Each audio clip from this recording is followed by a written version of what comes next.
मौला गो मोहम्मद के मथे अर्श घुरायो, अर्शन मथे महबूब में राज करायो, अर्शन मथे महबूब में राज करायो।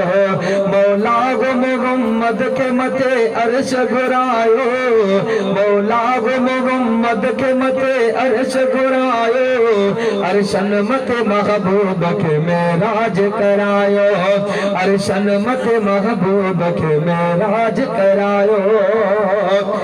जे घर में सुतल घोट महबूब रबानी सकी सौट नबी पाक जी हुई उहा उमेहानिया, जिबरील चुमे कदम पे जान बख जगायो। सुभान अल्लाह। जिबरील चुमे कदम पे जान बख जगायो, जिबरील चुमे कदम पे जान बख जगायो, अर्शन मते महबूब में राज करायो। जान प्यार अरबी कजे यार कबा का दे, प्यार मिले जे पुनल जो प्यार कबा का दे। सरदार हो गए खतरा दो, सरदार कबा का दे, उकड़ो इगुल गंजो आब्या हार कबा का दे। महबूब मिठो मन ठार मिले मशरी ब्या मन ठार कबा का दे। कदे उबरी सनड़ो कदे उबरी गच होला, कदे उबरी सनड़ो कदे उबरी गच, तोड़े परई मुह में मच तब मत न मोहम्मद घोट दे।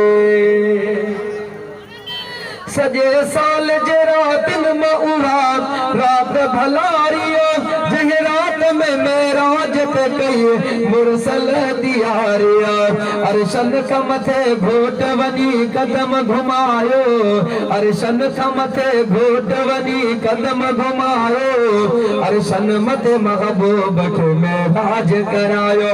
माखी मिसरिया का मिठो मदनी आमन ठार, परवर प्यारो पाक जो पुनल आपगदार, सदके साहब जे मता सारो ही संसार।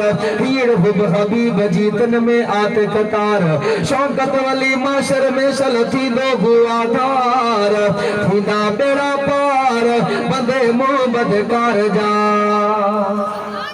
सुवारी मत सरदार जने लांग वराई, अल्लाह सदी हुकुम साथ की तेज थी आया, पहुंचण वारी उन जाए वनी जल्द पुजायो, अर्शन मते महबूब में राज करायो, अर्शन मते महबूब में राज करायो। मेराज मोहम्मद जो नमूनो अनियारो, फर्शन का मते अर्श तेरो अरबी प्यारो, फर्शन का मथे अर्श तेरो अरबी प्यारो। हुरन के हुक्म थो तो सुठी सेज सजायो, थकी जाओ साधे तो सुभान अल्लाह। हुरन के हुक्म थो तो सुठी सेज सजायो, अर्शन मथे महबूब में राज करायो।